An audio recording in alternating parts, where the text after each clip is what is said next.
This is totally not Danzig, and you're listening to the Shred Shack.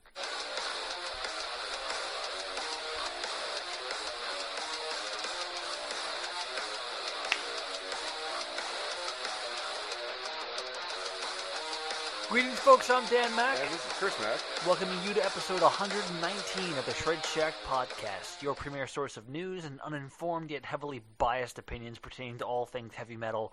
Airing bi-weekly, on iTunes, Mixcloud, Google Play, and iHeartRadio, as well as on YouTube at youtube.com/The Shred Shack and youtube.com/AdamantTemplum.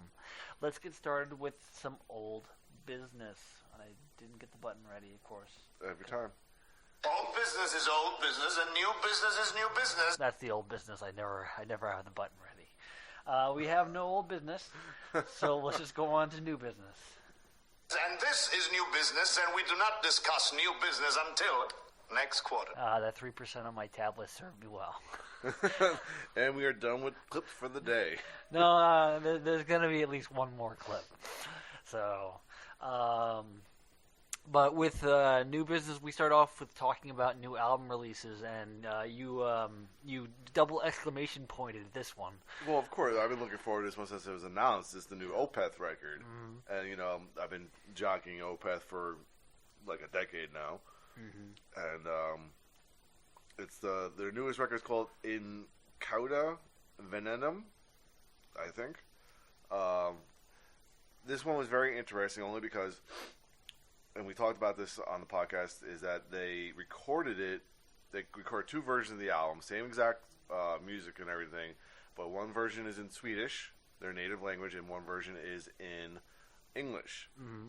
And what I found very interesting about it is that, when you hear different languages, and let's say that if there's a word for something in English, there might be two words for something in a foreign language, or vice versa. Yeah. I was wondering how it was going to affect the melody, the phrasing, the meter, and the tempo of the songs. Mm-hmm. But so far, I've heard no differences. So whatever like I said, the meter and the phrasing of the English version, there's no difference to the Swedish version, which makes me wonder if they use different words to keep the meter. If the same music has two different song lyrics to it. Mm-hmm. You know what I mean? I wondered the same thing about when Zapata Vuzi did all the Dio covers. Right.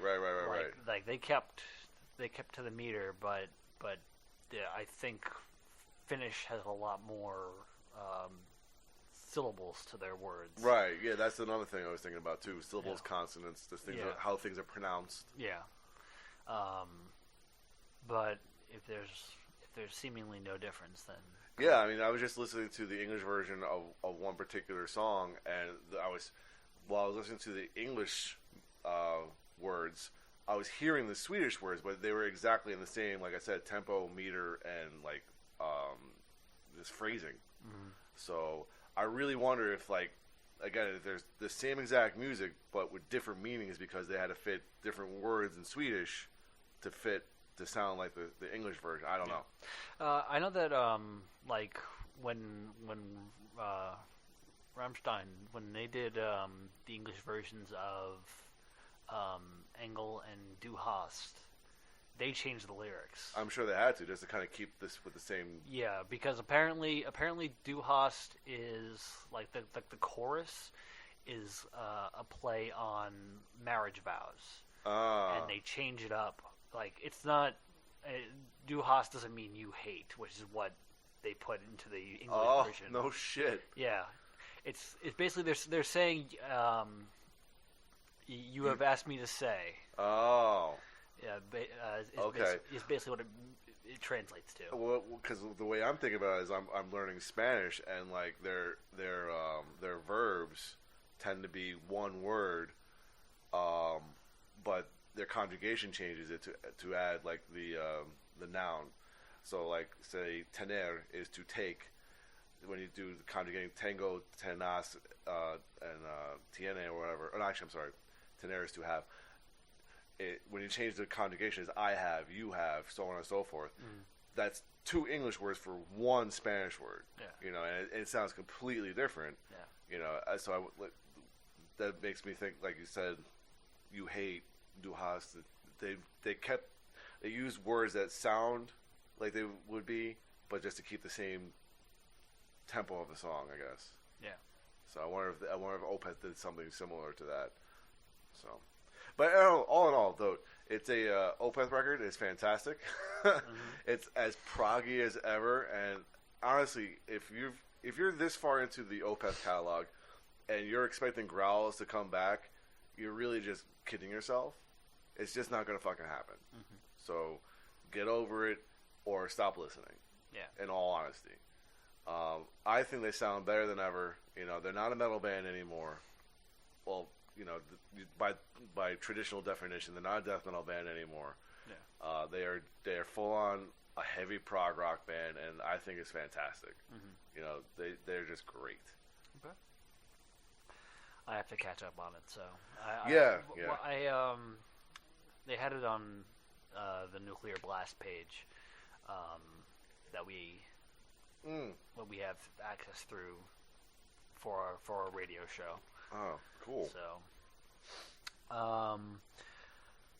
I don't have anything for this week. I will have something next time because I pre-ordered the Lacuna Coil album. Oh, nice. That comes out next week. That's very cool. I think next week. Yeah, I mostly pre-ordered it for Lindsay. Oh yeah, but still, they're a decent band. Because she's a bigger fan of theirs than I am. But what else have we been listening to? We'll go through our Instagram, and then I'll have a little bit more to discuss about what I'm up to. Cool. All right. So, starting from the last time we recorded, you listened to Wrecking Everything, the Overkill live album. I actually realized I picked the wrong live album because I think the album was actually called Wrecking Your Neck. Oh. Which was also a live album. Okay. Yeah. They have a theme with their live albums, it seems. Yeah. All right. Well, and then the same day, I listened to Cream's Disraeli Gears. I think only because my girlfriend and I, we went to a burger joint here called Burger Culture downtown that night, and they played a lot of classic rock, a lot of Cream. So I was like, yeah, that sounds perfect. That sounds great. Then the following, the weekend albums of the day were Entombed AD and Show No Mercy. I'm sorry, what was it? Oh, Dead Dawn, yeah. Yeah, Dead Dawn. And Show No Mercy from Slayer. That was your weekend. Yep. That came about from, well, the Slayer one at least came about from reading the Headbanging History of Heavy Metal. I got up to a chapter about Slayer and their early days, and I haven't listened to Show No Mercy in a long time, so I was like, why not? So. Then we got some Megadeth, Killing Is My Business, and Business Is Good, and Storm Corrosion, self-titled. Megadeth album was again part of the book, and also was to help me get ready for our discussion for today, which we are not prepared for. Not at all. No. Not at but all. it did give me an idea of how to start it. Yeah. And Storm Corrosion, apparently they're working on a second album. Yes, I did see that. They are working on a second album. It's supposed to sound completely different. For those of you who do not know, Storm Corrosion is a collaboration between Mikael Åkerfeldt of Opeth and Steve Wilson of Porcupine Tree. Very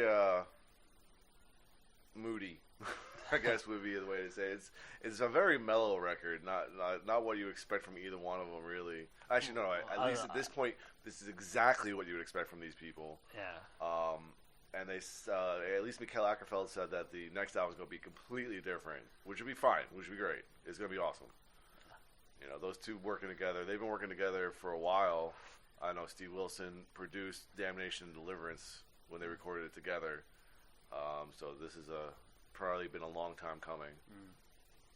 So next up, we got Dwell in Doom, Witches, and I listened to Evanescence, The Open Door.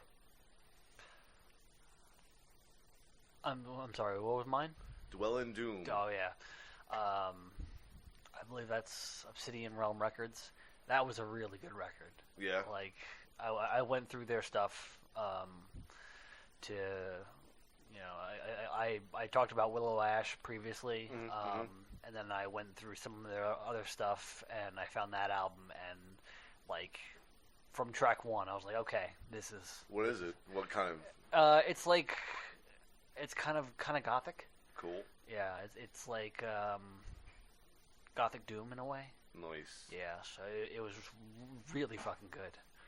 What the fuck are my cats doing right now? I don't know. Well, we can replace our discussion that we planned for today with our I Saw a Show. Yeah. Or we saw a show discussion instead. That's true. Seeing that we saw Iron Maiden. Yep. But later, more on that later. But that day that we saw them, I had to go ahead and listen to The Number of the Beast.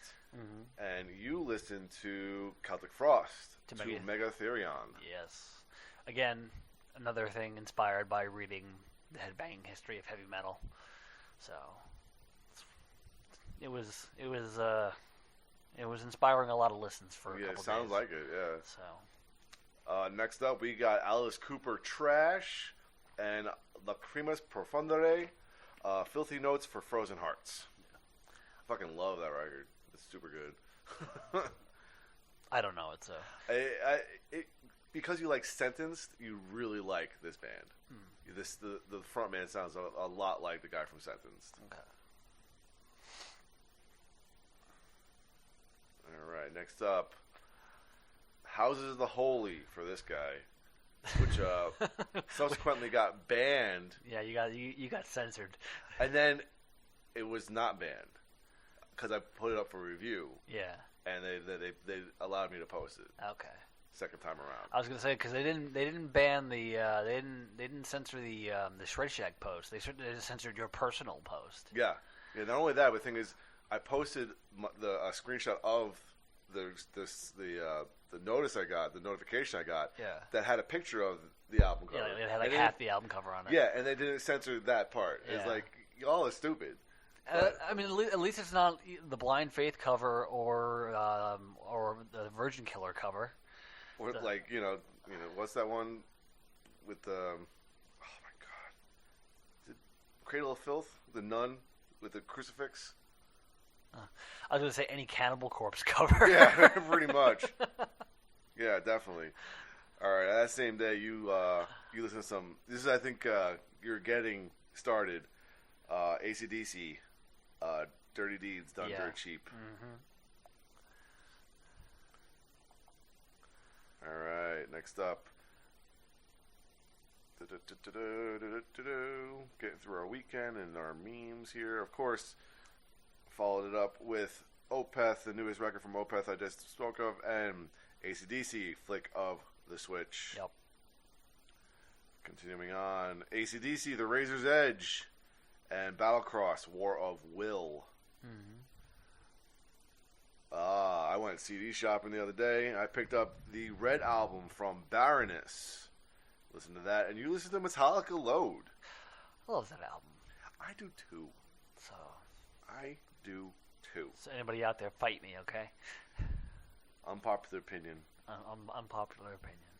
All right. And then finally, yesterday was Power Man 5000, New Wave, and I listened to some Meatloaf, Bat Out of Hell 2, Back into Hell. And how was that? Fucking awesome. Nice. I mean, I think we're both kind of fans of like big, bombastic, over the top kind of music, and there's nothing more over the top than that fucking record. Yeah. It's so ridiculous. Like I had no idea that the song "I Will Do Anything for Love," like the non-radio version, is 12 minutes long. Really? 12 minutes long. That's the opening track. How do you get away with that? Like, it's ridiculous. Oh, my God. But, yeah, that record is really fucking good. It's really good. I don't care. The only reason it should be 12 minutes long is if you're listing off all these things that you would do. like in a... Well, that's the second part of the song. In a we didn't start the fire kind of way. That's the second part of the song. Because then, I think in the last, 4 or 5 minutes of the song, a female vocalist comes on and says, "Would you do this?" And he's like, "Yeah, I could do that." Like essentially, I can do that. That's the line of the song. It's like, Jesus Christ, it's so good. I don't care what anybody says. Meatloaf is awesome. You know, it's all about the songwriting, and those songs are they're fucking great. Yeah. So,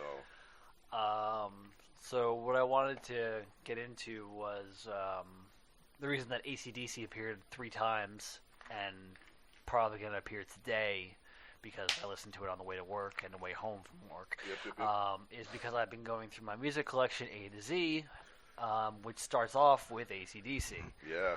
And I have every AC/DC album. Do you really? I have everything. Holy shit. Because I got a box set of everything from TNT to Stiff Upper Lip, which is okay. So 16 discs.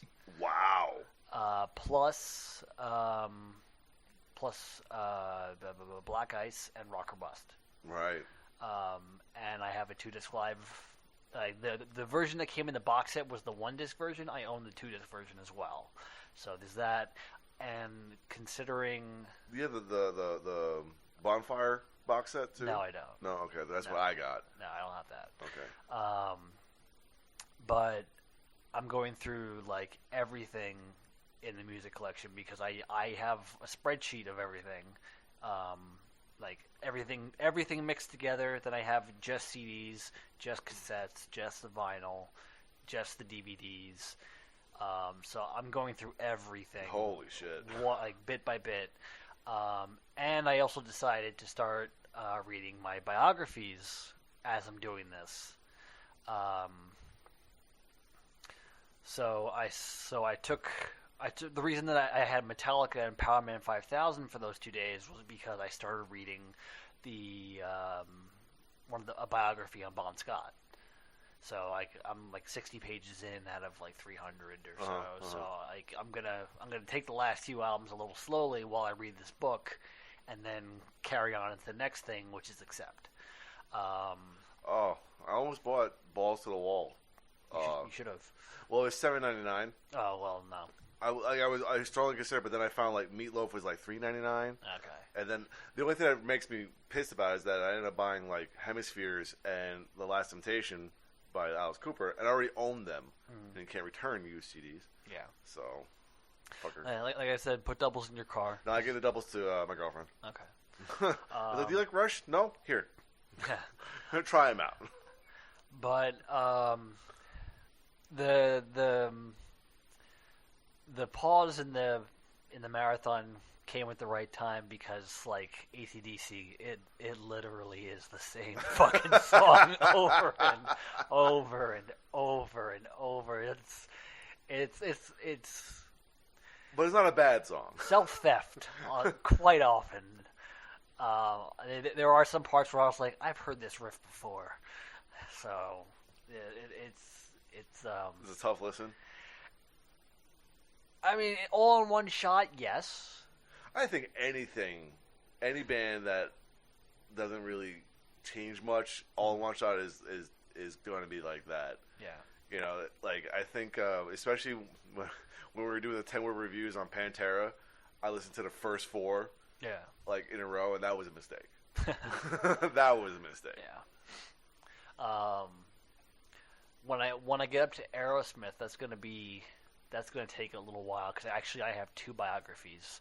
I bought one this past weekend at MonsterCon when I went to CD Sam. I bought the Steven Tyler book. Okay. Which interestingly was written in like a train of thought kind of thing. So like, you know how like Steven Tyler is kind of a dynamic, very charismatic person. Yeah. Like that's the way it's written. Like he's talking to you. So it's written like he talks. Yeah. Yeah, it's like that. So I'm like, okay, that might be it's a thick book, but it might be a little bit easier to read because it's gonna be fun. Yeah, I can see that. And then I have Joey Kramer, the drummer, his biography or autobiography. Of all people that have autobiographies, not Joe Perry. Come on. These are like you go to the library, you go to the bookstore, and you catch these awesome deals. Yeah, that's yeah, where okay. that's I where gotcha. this came from. That's why I have a book on the Doors. I'm not a huge Doors fan. I actually have 2 Doors books because I've found them for great deals. What's one of them called? No One Here Gets Out Alive. That's a good one. And one on specifically Jim Morrison, just called Morrison. Yeah, I remember when I did a book report on what's it called, on the Doors, and when No One Gets Out Here Alive. That was John Densmore's book. Might be. I'm not sure. I think he was a drummer, so I think that was his book. Yeah. But it also kind of spurred me to go onto Amazon and update my books wish list. So I took one off your list real quick. yeah, well, I didn't even have that one on there yet because I hadn't updated it, and then you bought it, so Snatched it right out of your hands. yeah. That shit shipped. I don't know why it's taking forever to get here. Yeah. Bastards. But I still have to add a few more. I need to add Enter Night from Metallica. I realized that I think Corey Taylor's up to 4 books now. Oh my gosh. Yeah, and they're not like autobiographies. No, though. They're also more like his thoughts. I think he has one on paranormal experiences and stuff like that. They're all like personal perspective books. Yeah. But like I still added them all. Cash by Johnny Cash. I have that already. I figured as much. I bought that back when I was at Stony Brook, so I've had it for 16 years. So never finish it. I always get favorite book. I always get 50 to 100 pages in and into like all my books and then stop. So I'm the furthest I've been in that Headbanging History of Heavy Metal book. I just got Didn't up I to. get that for you a long time ago? No, I bought that. You bought that one? That was I picked it up at Barnes and Noble when I was working at Tower. Oh, gotcha. Yeah, but Gotcha. I just got up to them talking about Metallica and Justice for All. Okay. Yeah, so they're talking about one and whatnot. It kind of jumps around a little bit as far as a timeline goes. I was gonna say because like you were talking about Slayer Show No Mercy and then jumped all the way to fucking And Justice for All. That's like a good 8 years, almost. It's about 4. No, sorry, 6. 83 to 89. Okay. Yeah, but still, yeah, it's like in a music time frame. That's like 2 decades. Yeah, they just they jump around a little bit. Like they'll be up to 1987. Like they talked about the rise of Guns N' Roses, and then they went back a couple of years and started talking about hardcore. Oh, okay. So like they talk about the debut of SOD from like 1985. So they jump around depending on what they're talking about. It sounds very similar to. Did you ever see that VH1 series Metal Evolution? No. Well, it's done by Sam Dunn, he's done a lot of heavy metal documentaries, specifically Metal Headbanger's Journey. I think he did World Metal. He did the documentary on Rush. Really good documentarian, but he did a whole series of the evolution of metal for VH1, and he did it by genre. Mm-hmm. So, like, you'd be talking about thrash metal, and then you go back all the way. I think he actually started with proto metal. Yeah.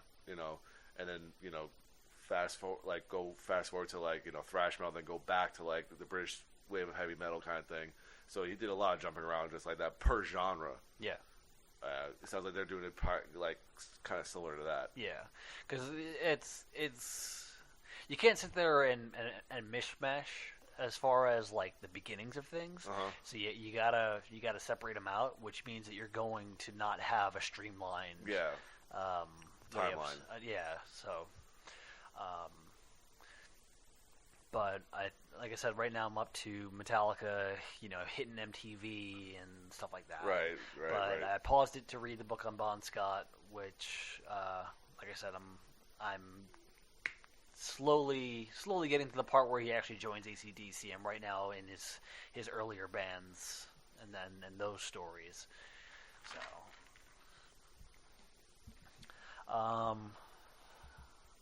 but like I said this morning, I was listening to the live album of AC/DC, so I should be getting to the end of that soon, and then moving on to Accept and so on from there. So if you want to keep up with what I'm doing as far as that marathon goes, you can follow our Twitter page.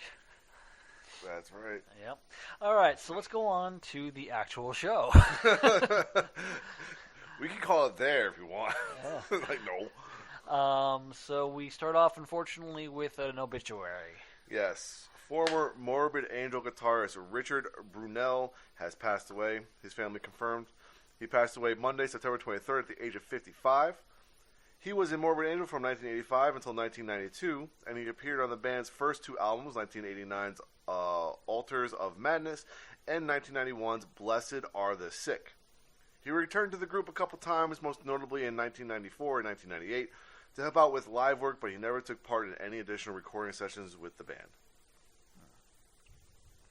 Morbid Angel's a band that I need to become more associated with. Yeah, I think I've seen them once, and that's when they opened up on the Extreme Steel tour for Slayer and Pantera. Yeah.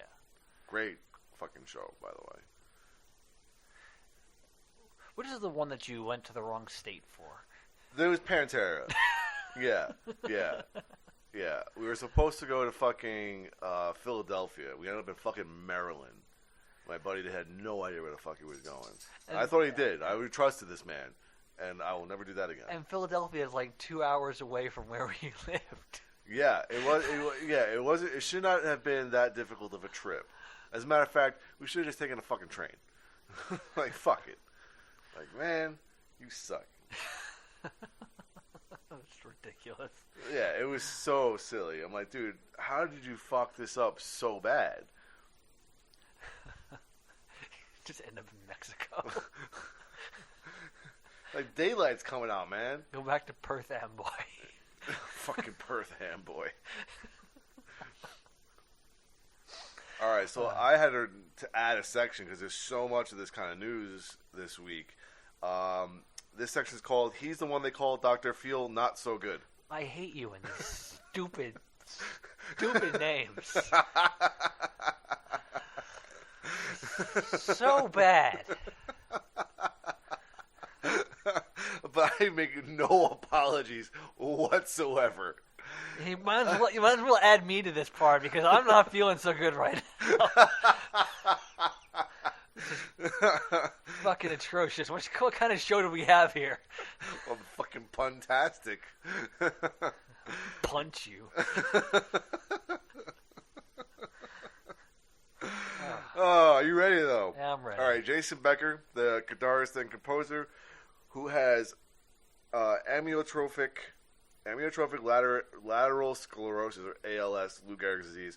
He's had it for 30 years. Underwent 2 cataract surgeries last week. He says, "My vision is still funky, but slowly getting better." Becker's latest procedure comes 6 months after he had an operation to drain the abscess in his lung. Damn. So I read a little bit later on in the article about what happened with Jason Becker here. Now, he was a very promising virtuoso guitarist he replaced Steve Vai in David Lee Roth's band at 19 years old. But then he contracted ALS, and he was given like 2 years to live 30 years ago. He still writes and composes music using a series of eye motions to communicate, and apparently his work is very good. Yeah, even now. I remember we've talked about his like a project of his on the podcast. So this is something I need to look into. I never have, and I've always been interested to hear what it sounds like. So I can only imagine. But my wonder is if his vision's kind of funky, if it affects the way he can communicate if he can't see. But then again, he's doing eye movements, not necessarily has to see anything. So I don't know how that would affect him. Gotcha. All right, Lou Gramm, who is the original lead singer of Foreigner, was hospitalized at the Unity Hospital at Ridge Park in Rochester, New York, last week with a severe respiratory infection, dehydration, and fatigue. He had hoped to be ready to appear during the Foreigner Double Vision Then and Now tour and some scheduled shows with Asia, Unfortunately, at his recent follow-up appointment, his doctor pronounced him unable to perform these shows. Oh, that sucks. I realized in listening to classic rock radio and everything, I really like Foreigner. Like The Foreigner belt. aside from the Foreigner belt, but like the songs that I've heard from them through the one album I have on vinyl and through radio, like I can't say I've heard a Foreigner song I've disliked. So I can see that. I can totally see that. Yeah, so I really like them. I think it's also a matter of age and I guess maturity. I would say for myself, anyways, that I don't go out of my way to disrespect other people's taste in music, and I actually have grown to have an appreciation for pop music only because it is so fucking catchy that I can understand why people like it. Like I won't go out of my way to listen to it. But things I also won't go out of my way to turn it off. Yeah. I understand why people like it, and I can't deny them that. I mean, it's good for you guys. It's just because it's not my cup of tea doesn't mean I have to be a dick about it. Yeah. I mean, I just wish a lot of people were more like that, especially in our particular scene. I think we get a bad rap for that very specific reason. Yeah. There are some things that I would go out of my way to turn off. Like at my therapist's office in the waiting room, they play K-Love, which is Christian like music. Okay. I really cannot stand. There are certain things that I will agree with that. Yeah, that and like modern country music, I can't handle. But I'm thinking I'm thinking if we go back to like when we were younger and like the whole boy band thing was happening and just pop music in general and like, oh my god, that shit sucks. I can't believe anyone listens to that. They have such terrible taste. And I was like, all right, I get it. Why it was so popular. It's catchy. It moves you, whatever. Yeah. And I can't deny you people that. And if that's what you like, good for you. Yeah. Good for you. And some of those songs weren't bad. No, I really actually enjoy listening to some Backstreet Boys every once in a while when it comes on the radio. Yeah. I can't deny that. I really can't. I mean, their shit was catchy as fuck. Whoever wrote that stuff was a fucking brilliant man. Yeah. Just because people like us don't like it doesn't mean it's not good. Yeah. Again, won't go out of your way to listen to it, but won't go out of your way to avoid it. And I won't call anybody less of a human being for listening to it. The reason I say this is because I had a buddy of mine. When I listened to Megadeth, the Dystopia record, for my album of the day, he came up is like, "Oh, that's not my favorite Megadeth record." I'm like, "Well, it doesn't have to be. It's my album of the day." He's like, "But why?" He's like, "Because I want to fucking listen to it." But why? Because I do. I like it. Who the fuck are you to tell me what to like or not? Because it was on my iPod. He's like, did you? Is it random? Is it like a bad luck thing? It happened to be on Friday the 13th. I'm like, no, I actually chose to listen to this record. He's like, well, get back to me when you realize it sucks. I'm like, who the fuck are you? Like that, it's just that mentality that bothers the fuck out of me now. Like I used to be the same way. Trust me. I'll be the first to admit I was the same fucking way. But we're pushing 40 now. Yeah. Me and my friends. Like, that's such high school shit that it doesn't need to be. Yeah. You just let it go.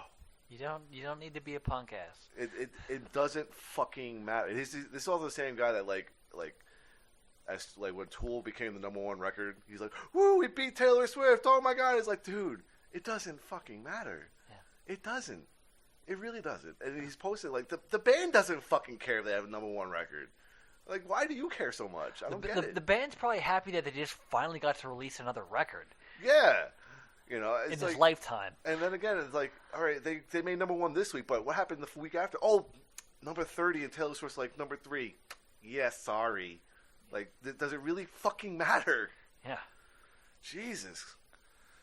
Ugh. Anyway, so according to TMZ, Gene Simmons is recovering after undergoing a successful kidney stones surgery. Sources close to the Kiss bassist vocalist tell the site that Gene was admitted into Cedars-Sinai Hospital early Tuesday morning to undergo a medical procedure that should help get rid of the stones. The non-invasive operation only took about an hour to complete and involved inserting a stent in his urethra to help pass his stones. The stent is expected to be removed in a week. Of all the things in life, that is one of the things that I never want to have happen to me. Is to pass a stone. I heard it's excruciating. Oh yeah, I've heard terrible things, and I'm like, I don't need that to happen to my dick. Yeah, for real, for real. Yeah, I just no, you know, I don't. For any shit we've ever given Gene Simmons, I will not give him any grief for this at whatsoever. It's like, that sucks. That really sucks. Yeah. All right. Legendary Cream drummer Ginger Baker is, quote, holding his own less than a week after being admitted to the hospital. Last Wednesday, on September 25th, Ginger's family revealed that he was critically ill and called on fans to keep him in your prayers tonight. So it wasn't looking good. But he is also well over 80. He's had a series of health problems over the years. I mean, has there been any follow-up? Because that was September 25th. No, 25th is when he went into the hospital. The follow-up was he is holding his own. Oh, okay. So he's probably stabilized. Okay. But again, he's well over 80. And he's, like I said, he had a lot of health issues in the last several years, so... Gotcha. All right, Graham Bonnet will be unable to participate in Michael Schenker Fest's UK dates in April 2020 because he will be recovering from spinal surgery to alleviate a pinched nerve. Bonnet will still take part in Michael Schenker Fest's Japanese shows in March of 2020. And last but not... You're right, there is a lot of this shit. Yeah, it's because a lot of the bands are reaching that age. I mean... You know, Saxon, we're about to talk about. They're pushing 40, 50 years in the business. Yeah, you know, yeah, that's true. Which puts their members anywhere between 15 to 20 years over that. Yeah, you know, 50, 60 or so. Yeah, so like Saxon frontman Biff Byford, he's recovering after undergoing an emergency triple bypass surgery on Monday, September 23rd. For those of you who don't know, and I had no idea what a bypass surgery was, a heart bypass surgery or coronary artery bypass graft is used to improve blood flow to the heart. A surgeon uses blood vessels taken from another part of the body to bypass the damaged arteries. The term triple bypass refers to the number of coronary arteries bypassed in the procedure. In other words, a triple bypass means 3 coronary arteries are bypassed. Damn. Yeah. I need to go back to my cardiologist. Well, I need to go to a cardiologist now. Yep. Considering what we heard this week. Yeah. It's just, yeah. You know, because that makes 3 men in the family with that particular condition. Yep. So, I'm the 4th. And I got a 75% chance at this point. You got a 62/3 chance of winning.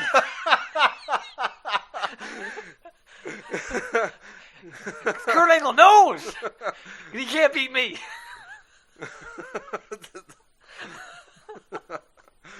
Fucking Scott Steiner.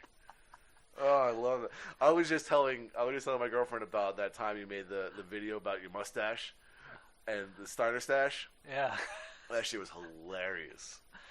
So I'm totally gonna rock the stash for No Shave November, by the way. Oh, really? Oh yeah. Oh yeah. You're allowed to do this? At work, I have to be clean shaven, except they are allowed to have mustaches, which is so fucking weird to me. I don't get it. But me and a couple of other guys, we're going to do it for No Shave November, and we'll see how I like it. And I might decide to keep this Tom Selleck stash. We'll see. I was going to say get a Salvador Dali one. No, that's a Jim Gordon, my friend. That is a Jim Gordon. All right, but that is it for... He's the one they call Dr. Feel Not So Good. For fuck's sake, don't say it again. But he is the one they call Dr. Feel Not So Good. Man, I used to like that song. Now I kind of hate it. Suddenly I have this hatred of Motley Crue. No, I don't hate Motley Crue. All right, are you ready to move on, though? Some general news? Let's go on to general news. All right, so Slayer's management has told Polestar that more than $10 million worth of merchandise has been sold in the band's farewell tour so far, with another leg to go. In addition, there have been some notable concert grosses on the trek, including Papa Murphy's Park in Sacramento, with 13,711 tickets sold, grossing $715,760. The SAP Center in San Jose, with 9,408 tickets sold, grossing $597,042. And 3 Arena in Dublin, Ireland, with 10,643 tickets sold, grossing $648,140. So, making it rain, them Slayer bucks. Yeah. Making it rain, bloody bucks. See, why can't you name a segment "Making It Rain"? At least that I would like. You know what? I think next time I will, when they talk about things like this. Like grossing, that's actually a really good idea. Thank you very much. When it talks about grossing numbers, we will do that. See that? Making it rain. See that? I do shit. I do shit for this podcast. Just so I don't make another puntastic fucking title? No, because there is no puntasticness.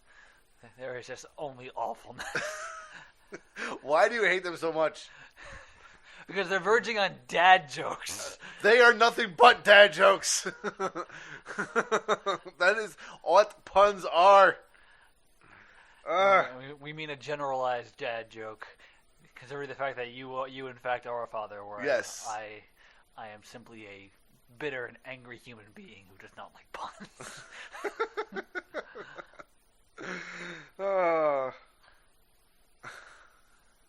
I'm hungry. I'm dad. Get fucked. Okay? Seriously. Just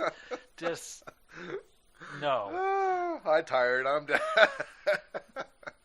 Anyway. According to Billboard, Concord has acquired Victory Records, the Chicago-based punk and emo label founded by Tony Brumell in 1989. Holy shit. 1989. As part of the deal, Concord has also acquired Brumell's Another Victory publishing catalog. The acquisition includes approximately 4,500 master recordings and 3,500 compositions. Terms of the deal weren't disclosed, but Billboard estimates Concord pays somewhere in the range of $27 to $34 million for the Victory Company. Wow. That's actually a decent amount of money for something that would be almost on the verge of indie. Yeah, like kind of like that middle tier between indie and major. Yeah. Napalm Death bassist Shane Embury will not be able to join his bandmates on the upcoming U.S. tour with Sick of It All and Municipal Waste.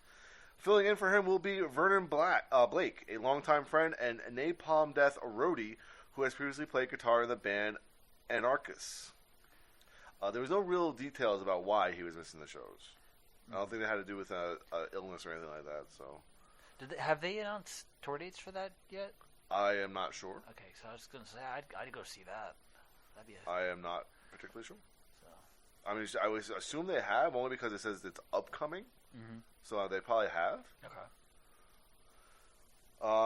Machine Head has announced the addition of Polish guitarist Wacław Vog Keltyka. Oh, yeah, okay. He's placing Decapitated, and British drummer Matt Alston, who's played in the Violent and Eastern Front, to the group's ranks. They will join Machine Head on the first leg of his 25th anniversary tour for the band's classic debut, Burn My Eyes. The trek will kick off in Germany on October 5th in Freiburg and continue across Europe, wrapping in Dublin, Ireland on November 8th. Right on. I was going to say that the Polish guitarist has like a metal name. Oh, it totally does. Yeah, like just as Wacław? Yeah, Wacław. Wacław. Keltyka. Oh, that's exactly how you pronounce it. Kieltika. Kieltika. Yeah. Yeah. Awesome. I want a name like that. I'm gonna dual. Okay. All right. Evanescence played a surprise acoustic show Monday night, September 23rd, in Russia after the band's equipment truck failed to make it to the venue in time for the gig. Evanescence was originally scheduled to perform at Grad Event Hall on Sunday, but the show ended up being postponed until the following day because of a, quote, accident involving the truck carrying all the group's gear.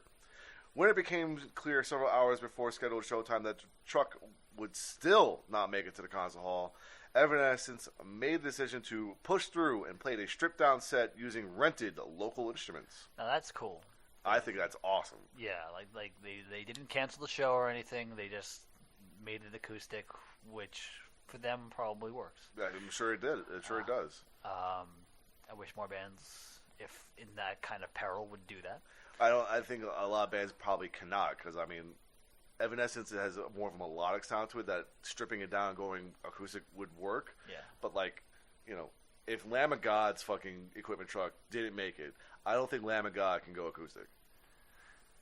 You know? You'd be surprised. Well, the thing is, you would say that, but like, no. I want an acoustic Slayer show. Now. Right now. Right now. Right now. I want like I want God Hates Us All just being screamed at while there's just acoustic guitars. Grandpa's guitars. Grandpa's guitars. Grandpa's guitars. Oh God, I missed that show. That would be fantastic.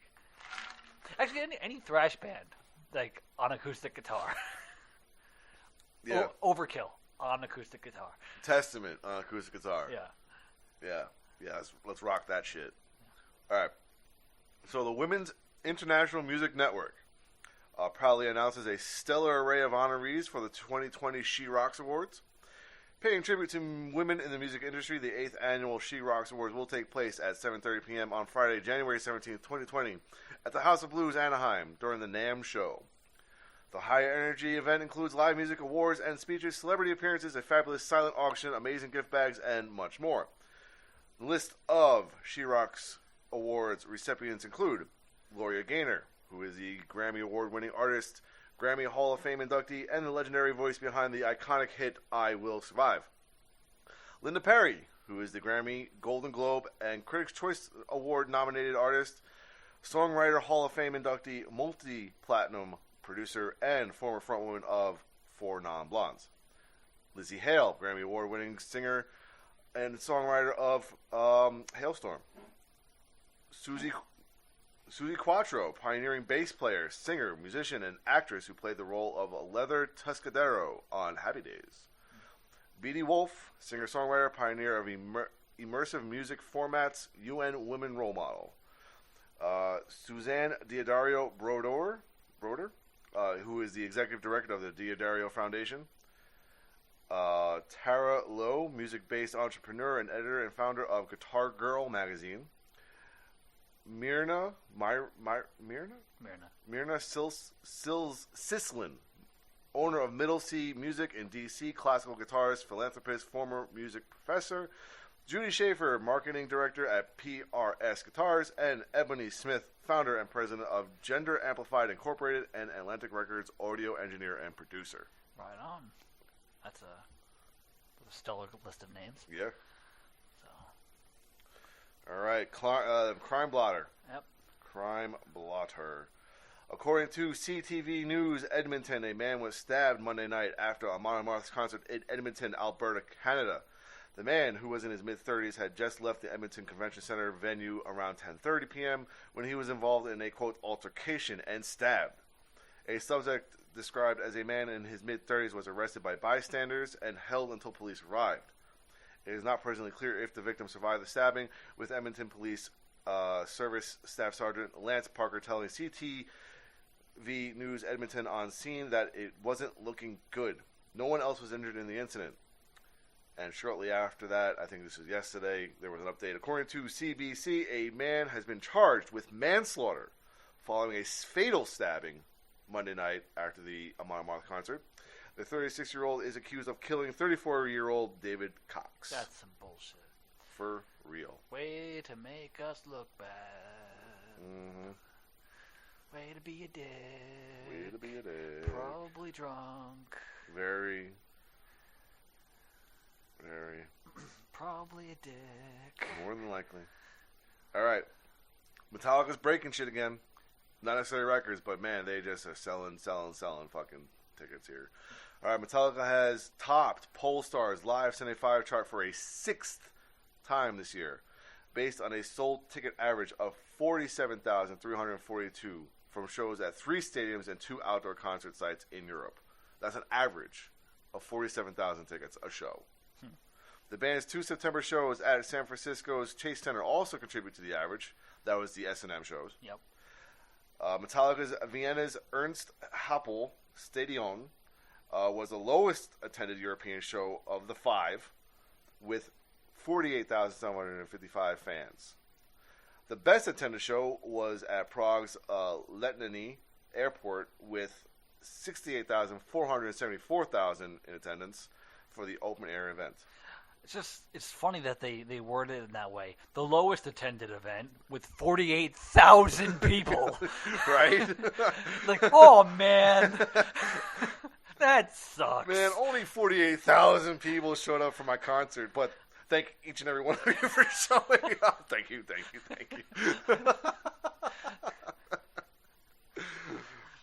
Yeah, I'll be here all night, and probably into the next 3 days, shaking hands. Speaking of the S&M show, I do have tickets to go see the theatrical release of it next Wednesday. Nice. I'm super excited to see that, just because based on the set list that I saw, it's going to be incredible. Mm-hmm.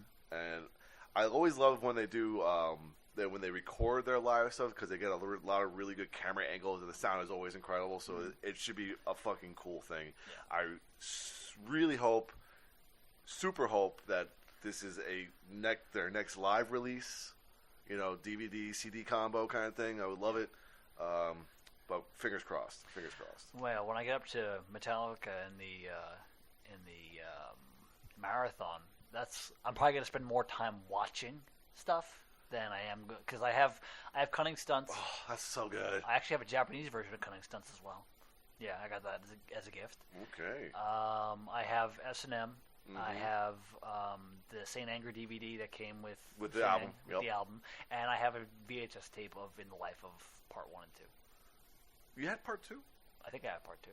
I only remember stealing Part 1. Yeah, Part 1. The DVD comes with Part 2 on it. Yeah, so I have Part 1 on VHS. Part 2 is so good. Actually, the whole fucking documentary. Oh, and of course, live shit. Oh God, yeah, duh. Yeah. Yeah, so duh. I'm going to be watching a lot more Metallica than I will be listening to Metallica. Which is probably their best way to go. Yeah. It really is. All right, so we have nothing for feuding. I don't even want to say it because there's nothing to say. No. But going into Alcoholica, and we'll start off with the negative effects of Alcoholica first. Metallica has postponed its previously announced tour of Australia and New Zealand so that frontman James Hetfield can re-enter a treatment program to work on his recovery from alcohol addiction. The band announced the postponement in an emotional note on Friday, September 27th. They wrote, "We are truly sorry to inform our fans and friends that we must postpone our upcoming tour of Australia and New Zealand. As most of you probably know, our brother James has been struggling with addiction on and off for many years. He has now unfortunately had to re-enter a treatment program to work on his recovery again." I just wonder how long that's been going on. Yeah, how far the spiral has gone. Yeah, to a point where he if he's on and off and everything, that's. I always wondered how comfortable he was with the band's involvement in beer and whiskey, like stuff that he was definitely a particular fan of. Yeah. I wonder how comfortable that made him, and if out of professional obligation, he had to try his own shit. Yeah. I'm just curious about that and how that affected him down the line. Yeah. He's always been when I decided to quit drinking, he was the top inspiration for that. Yeah. You know, it took me a couple years after the some kind of monster documentary to decide to quit drinking, but when the decision was made, he was the first example I put for myself. I was going to say there are plenty of examples at this point because you got Dave Mustaine, probably one of the biggest is Alice Cooper. Yeah. And the thing is, it's been so funny that since it was announced, there's been a lot of guys in the heavy metal scene that have credited James with them getting sober. Yeah. Specifically, Randy Blythe of Lamb of God and Jamie Jost of Hatebreed. So, again, big inspiration. It's tough to see someone take a hit like that, but it's good that he's getting help and realizing that he needs the help. So, always good. Mm-hmm. But on the more positive side, for those of you who do imbibe, Dream Theater's new beer, created in partnership with Barrier Brewing Company, will be available at select venues on the upcoming leg of the band's U.S. tour. The Pilsner, which is called Barstool Warrior, has been sold out since it was first introduced this past summer. Recently, another 300 cases have been brewed and will be available in New York and New Jersey stores in the near future. Attendees of the concert in Albany at the Palace Theater on October 12th will be able to buy Barstool Warrior at the concert. Wow. Which is kind of cool. My only thought is like, man, they're going to run out quick because they're going to be playing for a long-ass fucking time. It's true. They're like, people are going to sit there and like drink their drink and then between songs go buy another one. or in the middle of a song because, right. It's like, be like 15 minutes later, like, damn. It's very surprising that that some concert venues don't have like beer vendors like they do at baseball games. Mm-hmm. You know, there's some guy walking around with a case with like a fucking thing of beer. Hey, beer man, come over here. I feel like that would be a little disruptive to the concert setting. I think it depends. Like in general admission, yeah, that would suck. Yeah. But like in the fucking upper tiers, like where we were for Iron Maiden, why wouldn't that happen? I don't get it. Probably close quarters and whatnot, but yeah, I think I feel like it would take away from the. Then again, it would also stop people from potentially busting their heads open, considering the fact that we watched a bunch of people stumble down those steps. Oh my god, those steep ass stairs, my lord. Yeah. Oof. And people, of course, as they're walking down, have to, for no reason, woo! Yeah! I'm getting a beer. It's like, nobody gives a fuck. Go do it. Just shut the fuck up. Dude, you're 50. Stop. Seriously. All right. Merchandising. To celebrate each of the iconic Iron Maiden studio albums, Trooper and Robinson's Brewery have launched exclusive collector bottle caps. Appearing on All Trooper beer from October, including limited edition Halloween-inspired Day of the Dead bottles, the unique bottle caps commemorate every record from Iron Maiden's self-titled album released in 1980 until 2015's award-winning #1 album, The Book of Souls. Around for a limited time only, 2 million of the collectible bottle caps will be available globally, everywhere Trooper beer is sold, but fans will have to be quick off the mark, as some cap designs are more difficult to find than others. Collectors can also buy an exclusive collector frame from Robinson's Brewery to showcase their bottle caps. The launch of the limited edition bottle caps coincide with Iron Maiden's ongoing Legacy of the Beast tour and the recently released studio collection. You did another studio collection? Damn. Probably on vinyl. I think it's their remasters that they're doing. They're doing a series of 3. Oh, yeah. Okay. But still, that's fun. Yeah, it's always fun. So. It's always fun. All right. Are you ready for just a little bit of recording news? Yep. Transatlantic, which is the multinational progressive rock supergroup featuring vocalist keyboardist Neil Morse of Spock's Beard, the Neil Morse Band, drummer Mike Portnoy of Everything, bassist Pete Trewavas. Yeah. He's in a band called Marillion. Yeah. And guitarist Ronnie Stolt of the Flower Kings is recording its 5th album in Varnhem, Sweden, for an expected 2020 release. Robert Plant is celebrating the 2nd season of his hugely popular podcast, Digging Deep, the Robert Plant Podcast, with the release of a special, very special, limited edition 7-inch singles box set. Digging Deep includes 16 A-sides and rare B-sides spanning 3 decades, remastered versions available on vinyl for the first time. The 8-disc collection also features restored artwork from the original 7-inch releases packaged in a bespoke hardback book and is due for release on December 13th. That sounds fun. It does. It does, because I'm really not familiar with Robert Plant's solo stuff at all. Yeah. At all. I can imagine the start of every single one of his podcasts is, no, Led Zeppelin is not coming back together. Stop asking. Please stop asking. And on with the rest of the show. Everyone stops listening after that. We don't care what else he has to say. Jesus. All right, named one of the 10 best live albums of all time by Rolling Stone, Nirvana's MTV Unplugged in New York will be reissued on vinyl on November 1st in celebration of the 25th anniversary of its 1994 release.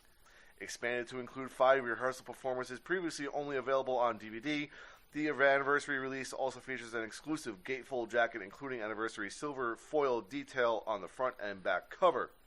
In addition to the 180-gram black vinyl edition that will be available wherever fine vinyl is sold, an exclusive limited edition colored vinyl edition will be available only at Nirvana.com while supplies last. I have to get that DVD. It's fantastic. Yeah, it is fan-fucking-tastic. I've seen the show before. The thing is that I like the DVD because they do like a little like behind-the-scenes documentary about it, and just to hear people talk about like being in that particular scene, like that particular like the presence of that show. There's just something special about it, and that album it was one of my favorite albums for the longest fucking time. It's so fucking good. It's probably my favorite Nirvana album, honestly. Funny because it's like half of its covers. Yeah. I mean, I know Nevermind front to back, and I have the rest of the catalog and everything, but still, it's like if I were going to listen to Nirvana, I'd probably listen to that album.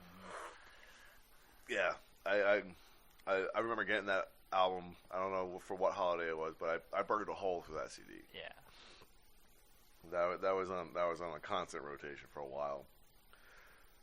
All right. Apocalyptica have unveiled a brand new single, Ashes of the Modern World. The song is taken from the band's upcoming 9th studio album, Cello, which will be released on January 10th via Silver Lining Music. Fucking puns, man. Cello.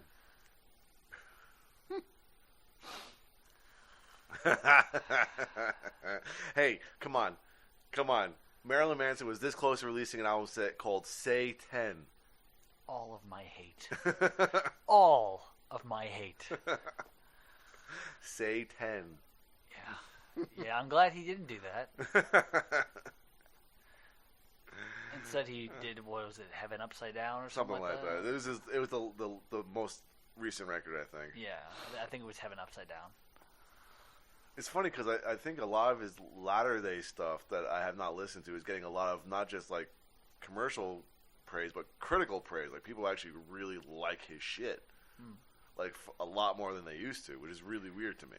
Yeah, you know, because I remember that one. I think when we first started this podcast in 2015, the Pale Emperor got the number one spot. On the Rolling Stone heavy metal fucking list. Yeah. So which is really interesting. Yeah, I think that now that the shock and awe has worn off, it's a matter of actually listening to the content. Yeah. And I guess people are enjoying it, or something has changed. And he's always surrounded himself with great musicians. So Yeah. I'm not sure who his guitarist is now, but John Five was his band for a while. I thought it was still John Five.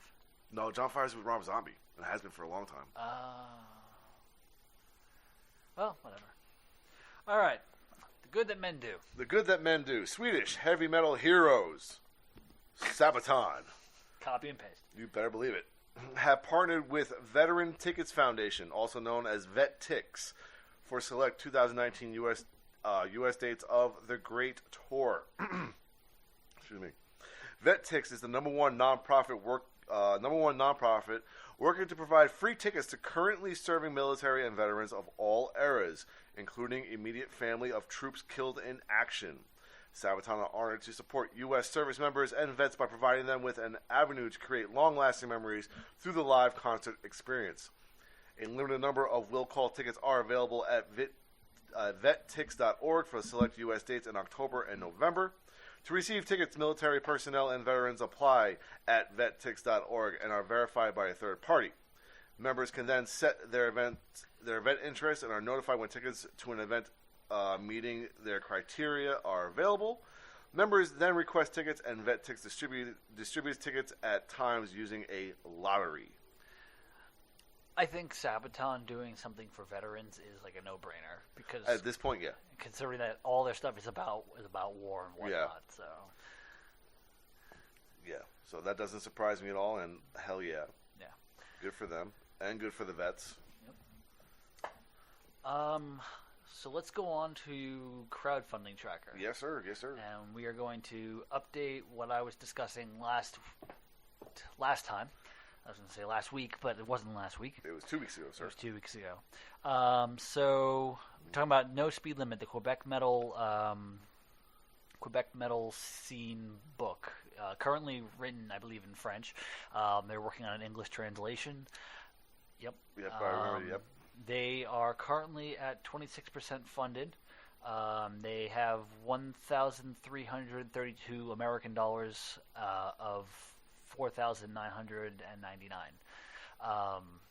Now, apparently, the book has already been translated, but they need the money to get it made and published and probably printed and stuff like that. So, but there's only a couple days left on this one, so it's not looking too good, unfortunately. I still want to contribute to this one because I would like a copy of this book. That would be sweet. But I have not yet. Marita, she was trying to release her album Bloodlust from last year on vinyl this year. She is currently at, unfortunately, 12%, so $242 out of $1,975. That's translated from Norwegian money.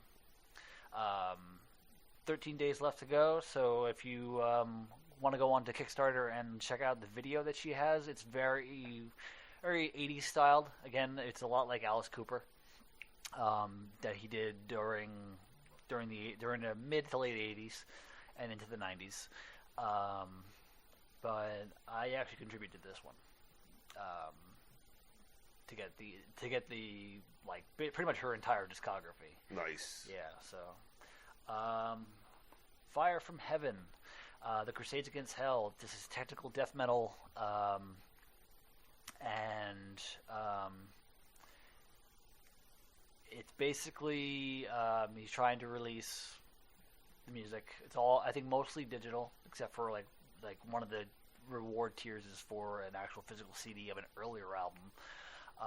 But he is currently at 190 out of 500 with 33 days left to go. The track that they have up on Kickstarter is good, as I mentioned last time, so check it out and contribute if you can. And lastly, is Obsidian Realm Records. This is the one with the 2 CD black metal compilation. Now, I've contributed to this one for the CD, and actually I upped my contribution to include a T-shirt. Nice. So, but they are at $162 out of $400, and they have 42 days left to go. That might be one I would consider. Yeah. Especially considering that I believe Obsidian Records and a couple guys, and one of the guys from them have followed us on Instagram and Facebook. Yes. So it would just be nice to return the favor. Yes. $15 gets you the CD. Done. So. Well, how much for the T-shirt too? $30. Okay. So it's not too bad at all. No, not at all. Even if you want to pledge more, the stuff that they give you in return is pretty awesome, because if you If you pledge 50 or more, you get a patch and the entire digital discography of Obsidian Realm Records. Wow. If you pledge 80 or more, you get a hand-numbered poster of the album art from the compilation, a cloth flag, and 2 tapes from the record shop. So you get the entire digital discography and 2 tapes. If you pledge 100, you get a CD from each band off of Obsidian Realm Records roster until May 2020. Wow. Yeah, so everything that they do, you get a CD. Wow. Yeah. That is a consideration. Yeah. And then they have the God tier, which is $350. That's a little... It's a little pricey. Yeah. But it's one of everything off their record shop until May 2020, and a hoodie. Along with everything else before it. Fucking hoodies. Yeah. So... If only that fucking Maiden hoodie wasn't $100. Yep. Ugh. So, but like I was saying earlier when we were talking about Dwell and Doom, they do have a lot of good stuff on their label. That's why I was thinking like that.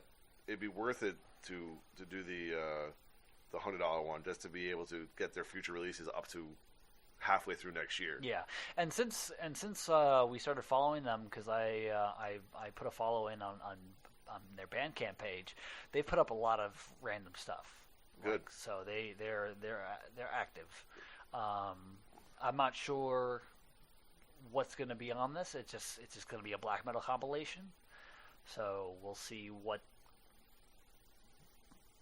kind of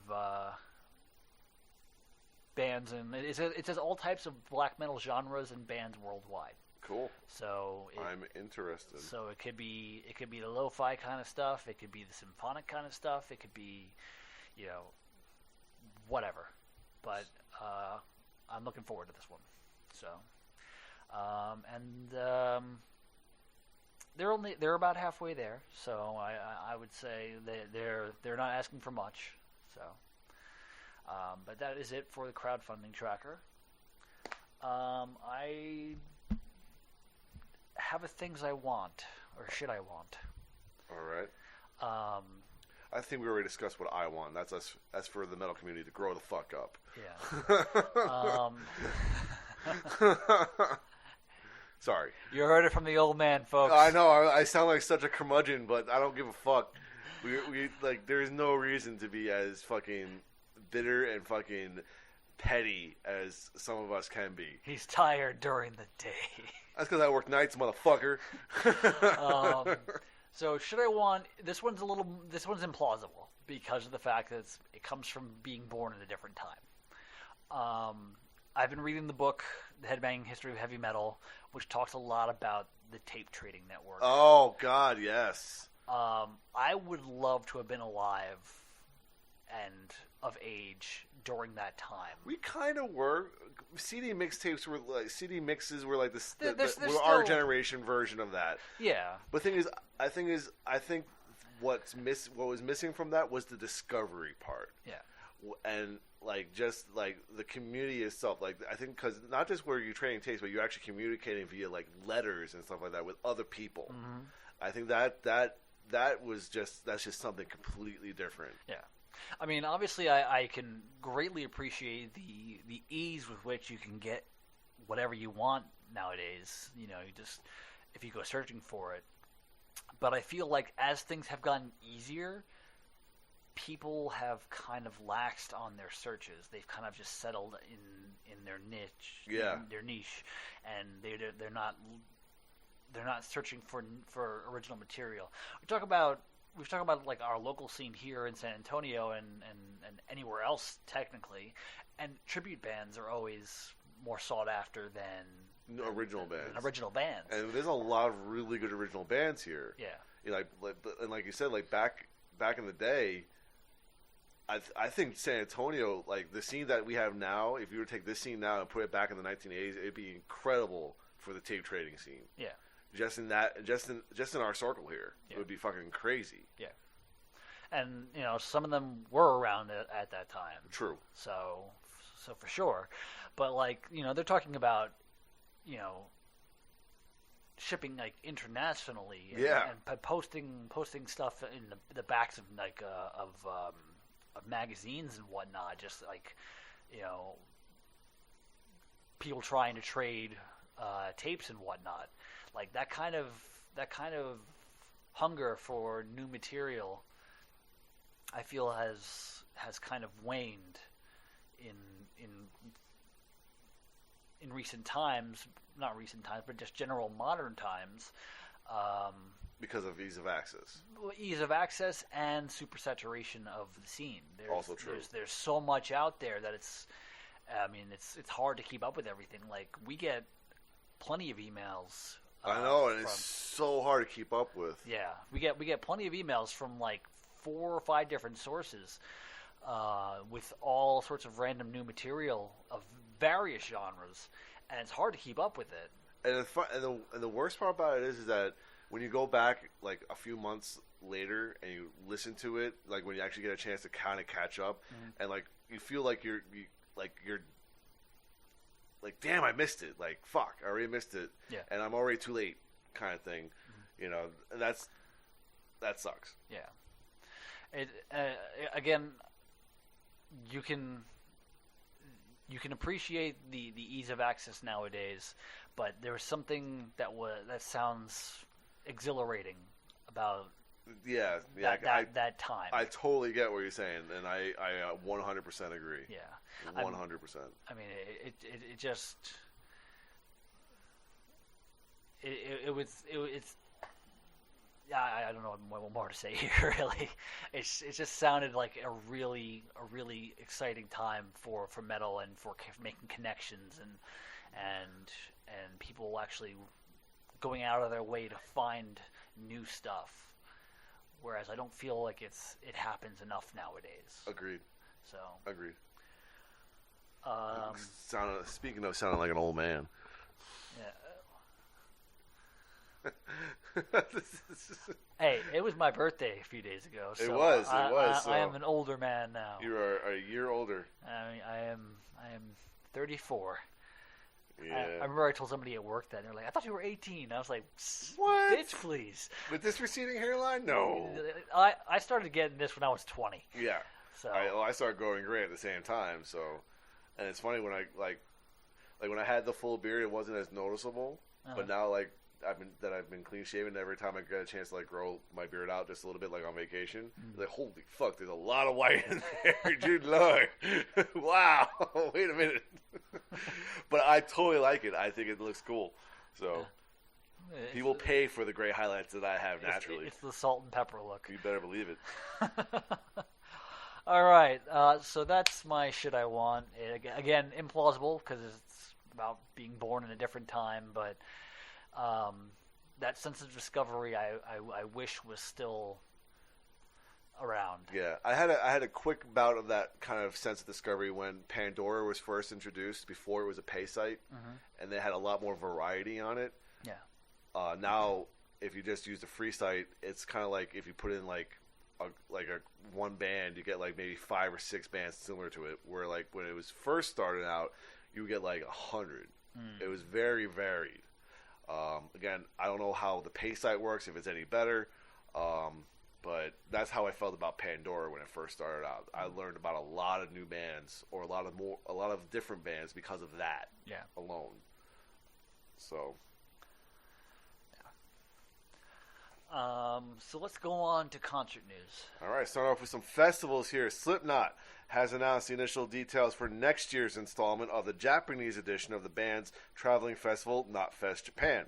The 2-day event will take place on March 20th and 21st, 2020 at the Makuhari, Makuhari Messe. I guess that's a term for theater or whatever, near Tokyo, and will feature Slipknot as headliners on both nights. Anthrax will also appear on March 20th, while Korn will perform on March 21st.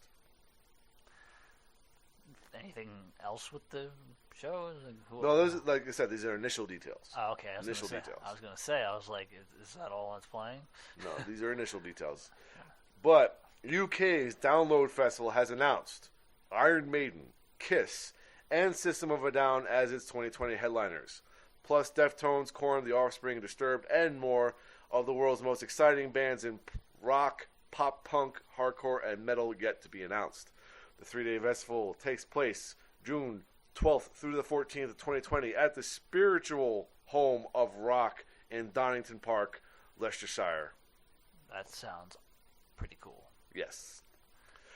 Download Festival is always a stacked lineup, so this is no surprise. Yeah, and it's not just metal either. So yeah. I mean, the Offspring's there, so true, and that's where we got the pop punk, I guess. I guess so. And they say hardcore, and I'm like, that means like the one staple hardcore band, Hatebreed, will be there. Yeah, more than likely. We need a hardcore band there's to round out our certain list. bands that are the spokesperson, so to speak, of a genre. So when they need a rock band, just a plain old general rock band for something like the Grammys or something like that, they'll call the Foo Fighters. If you need a singular hardcore band, you will get Hatebreed. If you need a metal band, you will get Metallica. Like these are the spokespeople for these particular genres that are safe for everybody to listen to. It's also where people get the I listen to everything from, because they listen to one or two tracks. Right, yeah. All right, are you ready for some regular touring news here? I'm ready. All right, Opeth will make their awaited return to North America in 2020 for a winter tour with label mates Graveyard. This will be the band's first tour of the U.S. and Canada in support of their newly released, critically praised Incauda Venenum that is available now via Motorbull Agate. Just say Nuclear Blast. Nuclear Blast. The dates include 2 nights at the legendary Apollo Theater in New York and performances at the renowned Ryman Auditorium in Nashville and at the famed Hollywood Palladium in Los Angeles. There is a leap year, February 29th date in Texas, in Dallas, which I am looking at tickets right now. Yeah, I was going to say, it's 10:02. It's 10:02. Refresh, motherfucker. So let's take a break while you do that. You can continue talking. Okay. And it'll allegedly refresh when it's my turn to get my tickets. Okay, we're back. And we have the combination to the air shield. The boys have been watching Spaceballs so much. Yeah. Like, because William loves that movie. And it's just classic. I fucking love that. Yeah, I haven't seen that movie in so long, and then we watched it at your place. Yes. I was like, man, I love this movie. Right? I need to get the rest of the Mel Brooks collection. Like, the only one I have is Spaceballs, because I've been wanting to get the Mel Brooks box set. Oh, is there a box set? There's a box set of like 7, 8 of his movies, but Spaceballs isn't in it. So I'm like, okay, sweet. That is so perfect. It's so perfect. Like, that's why I've been putting off buying Men in Tights or Young Frankenstein, because like those are in there. Oh, but Blazing Saddles. Oh. Silent Movie and stuff like that. Like those movies are all in there, I believe. And I'm like, man. Come on, what the fuck? Okay, so let's go on to the next thing. All right, Anathema. Anathema.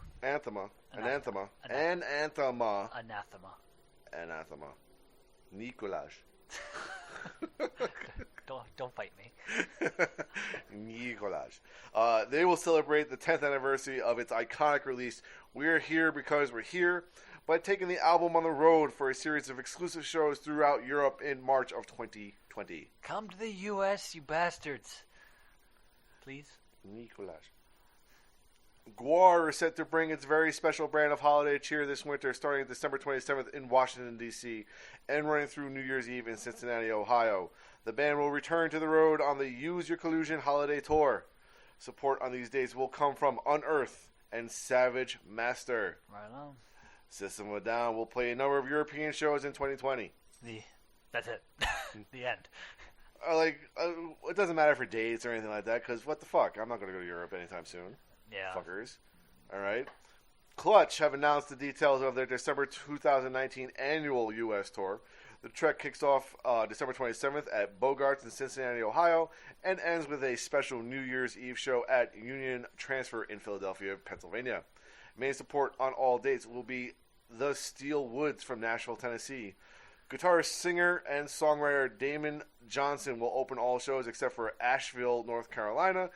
Tyler Brandt and the Shakedown will open the Asheville show. Okay.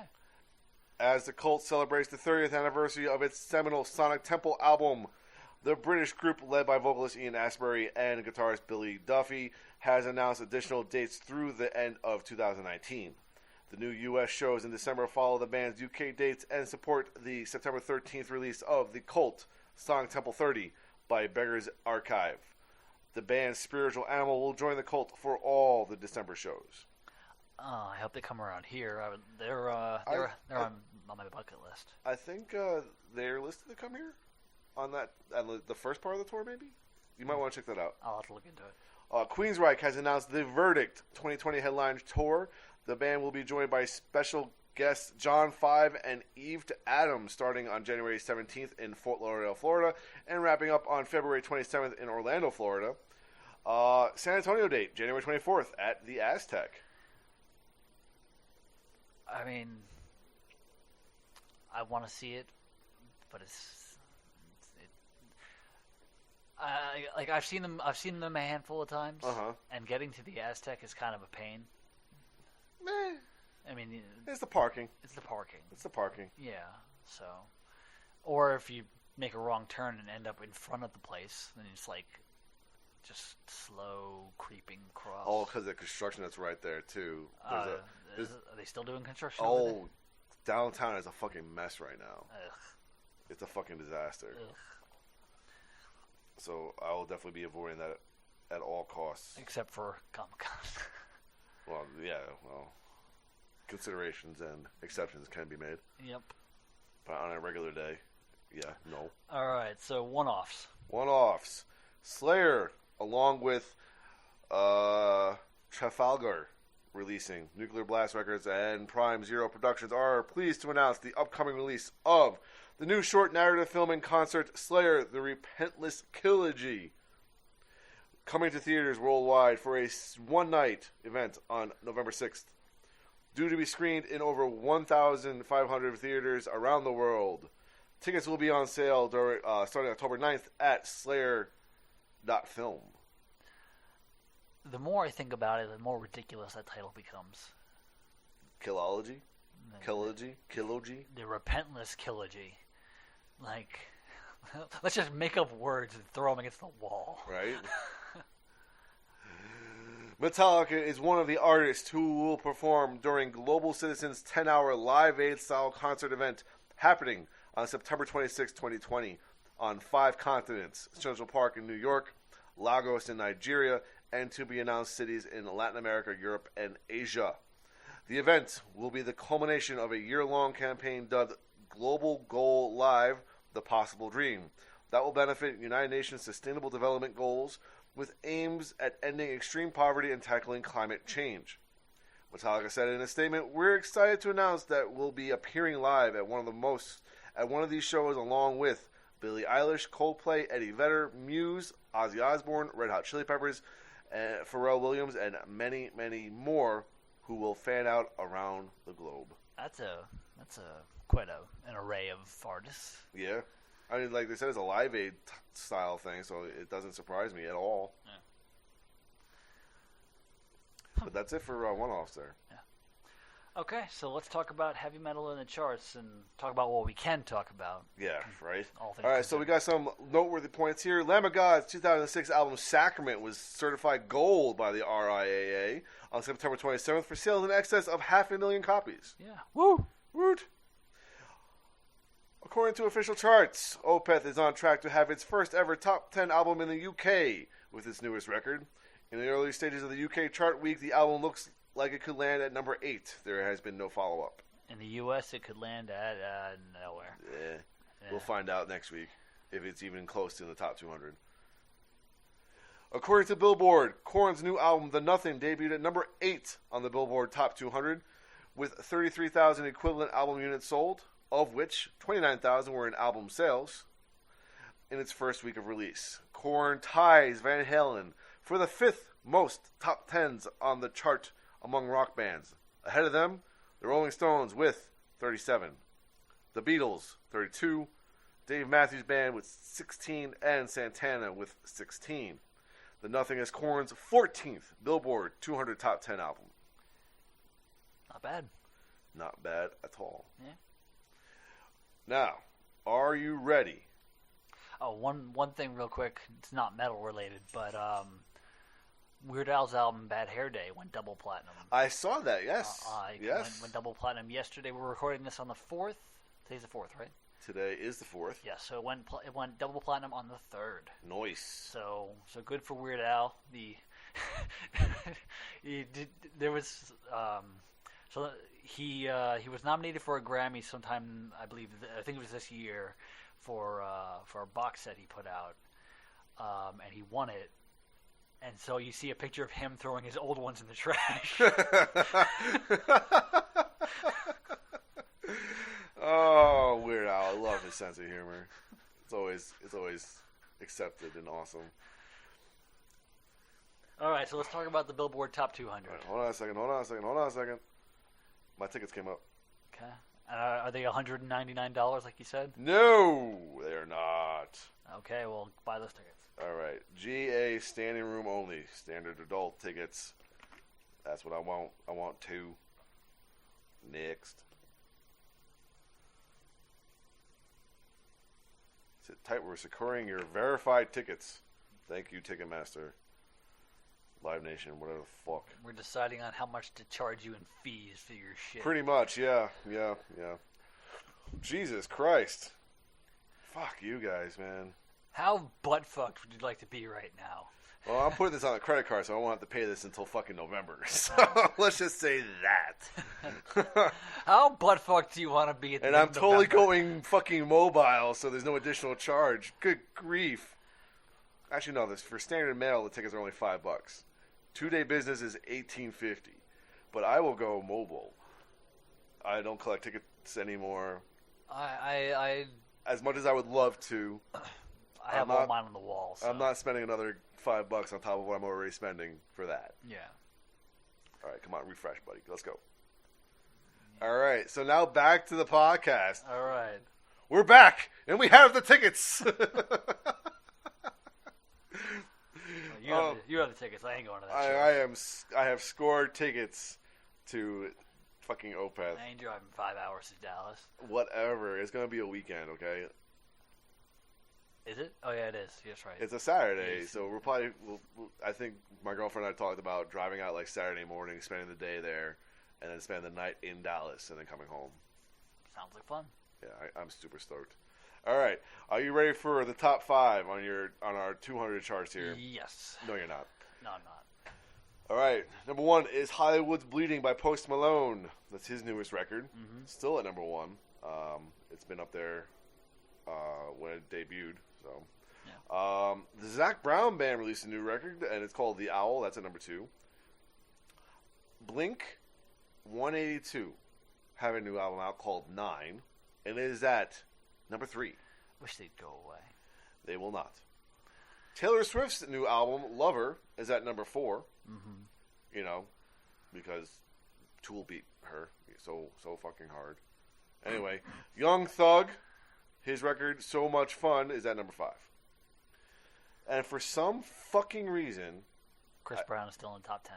He's at number 7. Yep, called it. Moving up from number 9.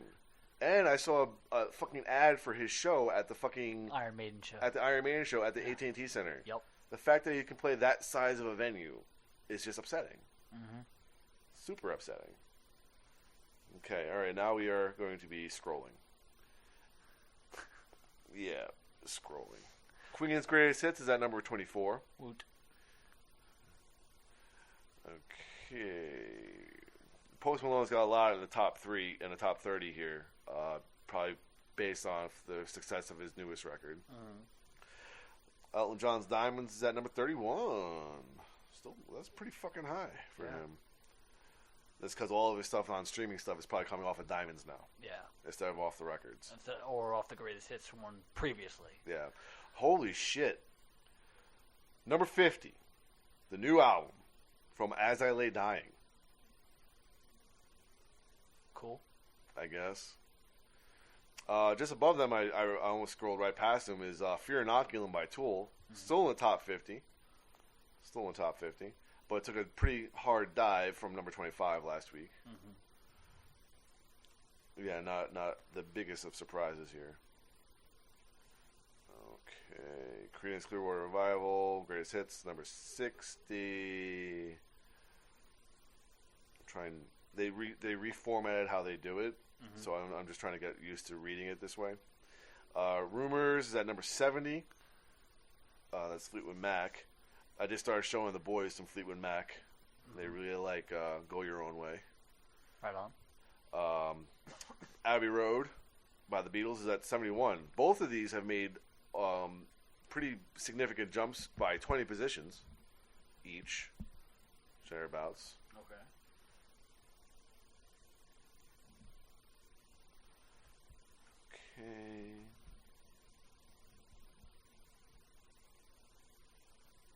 Korn's album Nothing, or The Nothing, I'm sorry, is at number 94 with an 86 position drop from number 8 last week. Ooh, wow. Yeah, but still in the top 100. Still in the top 100, which is pretty significant for them. AC/DC's Back in Black is at number 105. 105 for Back in Black. A re-entry into the charts is The Greatest Hits by Guns N' Roses at 117.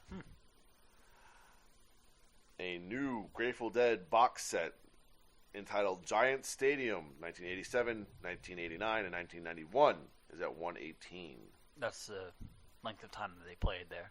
Yeah, pretty much. Yeah. Pretty much.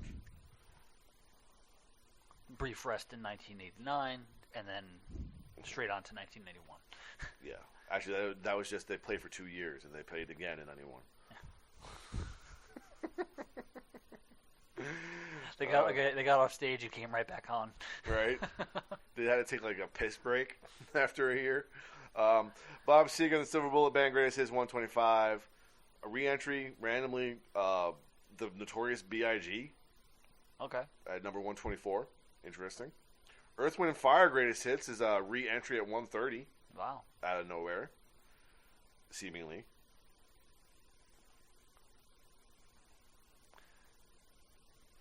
Journey's Greatest Hits is at number 143, taking a 74 position dive. All-time Greatest Hits by Lynyrd Skynyrd is a re-entry at number 146.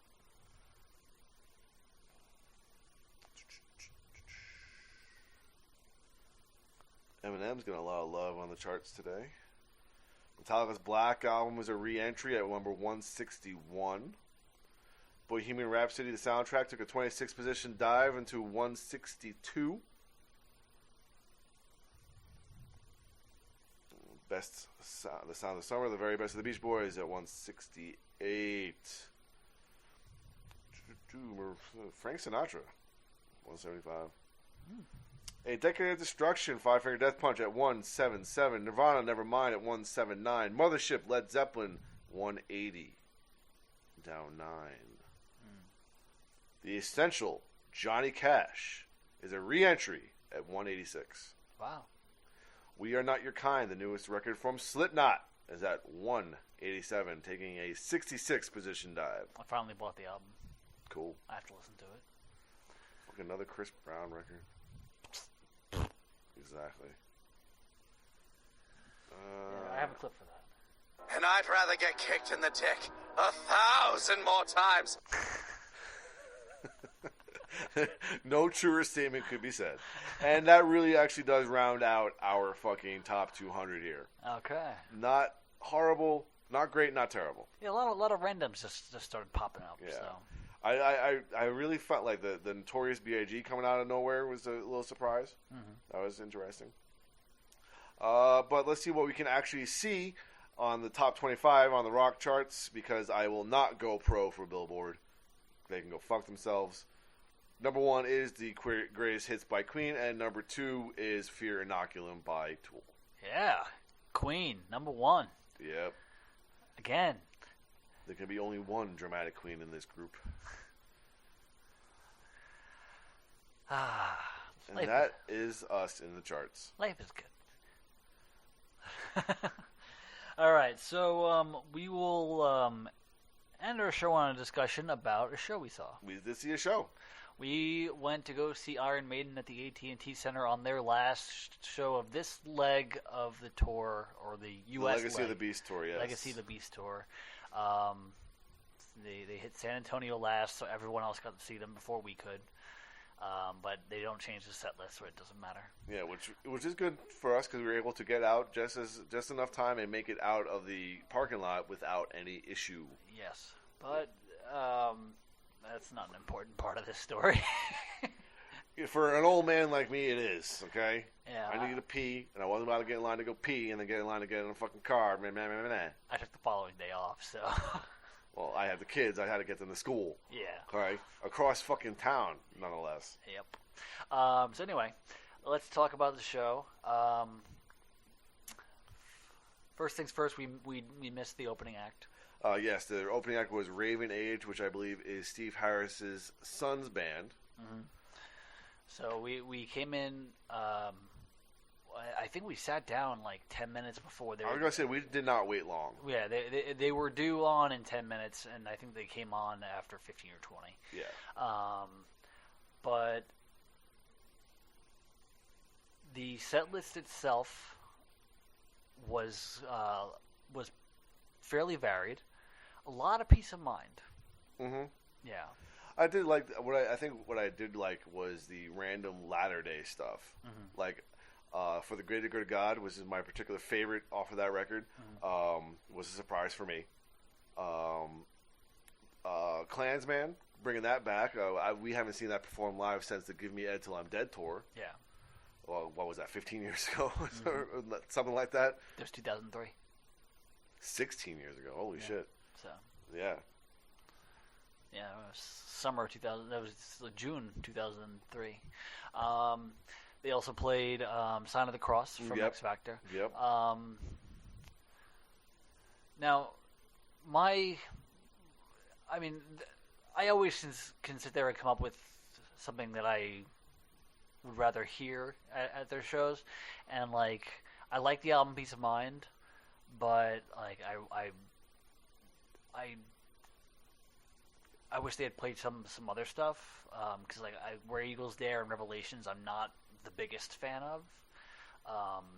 I feel like no matter how long their set list is, they can throw in Wrathchild because it's their shortest song. I was going to say that I think Wrathchild is such a staple of their live show that I kind of missed it. Yeah. You know, of all the times that we've seen them, I think they've played that song just about every single time. Yeah. I wish they had pulled out some surprises from the older days. Like I wish they had pulled out Children of the Damned. Yeah, that's always a good one. Yeah. They were able to play Hallowed Be Thy Name on this particular tour because the lawsuit for that song is now over. Mm-hmm. So they were able to reintroduce that back into the set. They played The Evil That Men Do. I probably would have preferred The Clairvoyant. I always, like when we saw them at Madison Square Garden, I think Heaven Can Wait is a fantastic live song. I miss when they play that. And Wasted Years, always a good live track. Yeah, Wasted Years is one of my favorite Maiden songs, and when they play it live, it's explosive. And you know, just as explosive for me particularly is just when Bruce sings "Can I Play with Madness?" I love that track live. Yeah. So I mean, I feel like they could have played anything else from Seventh Son instead of The Evil That Men Do, which is still a great song, but I mean, they were throwing in some long tracks like Sign of the Cross and The Klansmen and whatnot. They could have thrown in Infinite Dreams. Mm-hmm. They could have thrown in Only the Good Die Young, or The Clairvoyant, like I said. Somewhere in Time, they could have thrown in Wasted Years. Yeah. I mean, they went for a lot of longer material, whereas they could have thrown in like 2 or 3 shorter songs. Well, I wonder when they do these tours, they plan their set list based on what like kind of production ideas they have, because their show is just as much about the production as it is about the set list. And I feel like this one had a little bit more to it. This like as far as the backdrops. The backdrops, I feel like were all different than what we've seen before. Yes, they are. They all were. They all were. Even the one for the Klansman was different than the one we've seen before. The Trooper was completely different than it has been. Their production every time we have seen them steps up just a little bit every single time. Where Eagles Dare, the opening fucking song, they have a fucking full-size fucking plane over their head. That was Aces High. I'm sorry, Aces High. Sorry. Yeah.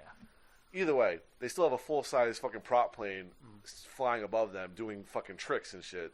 I mean, again, it's one of those things where, like, man, this is a great idea. We have to work this into our set now. Yeah. You know, if we can make this work, it's got to be done.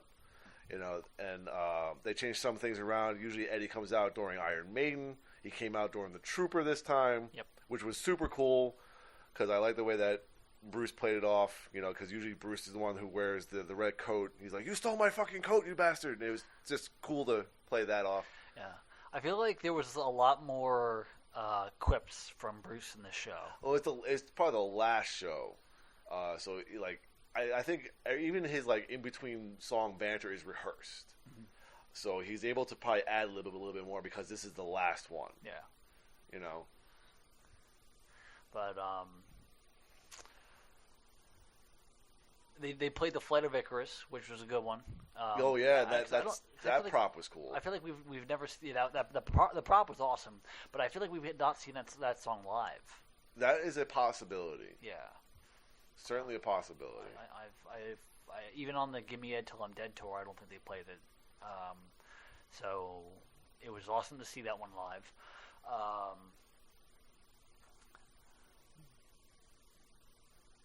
They could have played a few. Like I said, they could have either taken out the longer songs and put in like one or two other songs. In particular, Sign of the Cross. I feel like nobody was really into that one. Fortunately, I liked it. I like the Blaze Bayley era stuff to an extent. I like the Blaze Bayley era stuff sung by Bruce Dickinson. Yeah. But like Sign of the Cross, the original song is like 13 some odd minutes. I feel like they cut it down for this, but they still could have, you know, put in two more songs that would have been a little bit more fitting. They could have played Power Slave, or they could have swapped out Sign of the Cross for Rime of the Ancient Mariner. Ooh. that would have been interesting and add a lot more to their production. Yeah. You know, because when we saw that last time, they lowered the lights and they did the rocking in for the middle section there, which was cool. Yeah. But overall, I feel like this is one of the better times we've seen them. Bruce sounded awesome. He sounded like pretty straight on. What? That's Brandy wearing a Texas Shred Shack shirt.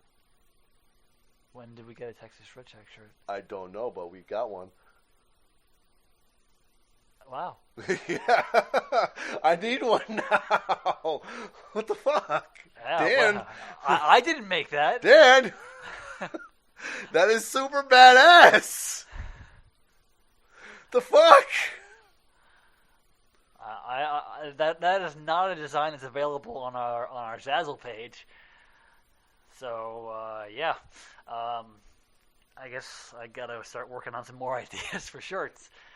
I'm asking where she got it from. What the fuck? Dude, that's so bad. Anyway, back to Maiden. Back to Maiden. Well, I feel like we've said about most of it. Yeah, I mean, they never disappoint. Yeah. Out of all the times we've seen them, and we're well into double digits now, they never, ever disappoint. And only, they sometimes I think they get better. Like you said, this is the best that Bruce has sounded. Yeah, I feel he sounded pretty spot on, like perfect. Yeah.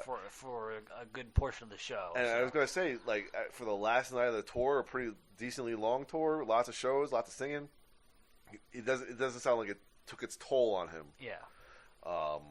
The band itself, tight as ever. Gannick lost a guitar. I think that you can find videos of that on YouTube now. Bash somebody, or possibly bash somebody in the face. I think it was a security guard, like in the back of the head. Oh, that sucks. Yeah, you know, I actually watched it happen. I didn't see it happen. I saw it. I was watching shit! something else. Like, that's just crazy. Because I always expect it to happen, and like it never does. And the funniest thing is that we always said that, like, you know, they don't turn his guitar on until he has to solo. That's something you would hear happen. Yeah. If a guitar gets dropped, you hear that over the fucking PA. You didn't hear shit. Yeah. So they definitely don't turn him on until it's his time to solo. He is off all the time. Guaranteed. Because that sound man can't be that fast. But yeah, it was definitely one of the better times that I've seen them, and I think the count's up to like 18 now. It's gotta be close. I thought we were at 20. You know, I always thought we were at 20. If not, we're right at the cusp. So. Oh, Brandy had the T-shirt made. Oh, a coworker of hers, her daughter makes T-shirts. Don't tell her to make us one. Yeah, we totally need that. Yeah. Oh, and add it to my 3-shirt collection of Shred Shack T-shirts. Yeah, that's right. I have 3. How many do you folks have? 2. Okay. I was basically talking to the audience who should be buying our goddamn T-shirts. No one ever does. Dad did. Yeah, he did, and that was awesome. Yes, it was. Yes, actually, it was. Melissa, you know, yeah. She bought a tote bag. Oh, that's super cool. Yeah, so. That's super cool. So, and I want to buy a tote bag for us. So, I bought the poster, which is hanging up in my room. Oh, the wrestling poster. Yeah. Yeah, I like that. I need to make more cool shit like that. So I thought that was super cool. Yeah. But anyway, I think we're gonna end the show there because I need sleep. And Warrior needs to lift weights. Sure. You go ahead and you Hulk out. Yeah, I gotta go Hulk out and then go get the kitties. Yeah. So until next time, I'm Dan Mack. And this is Chris Mack. And we are The Slime.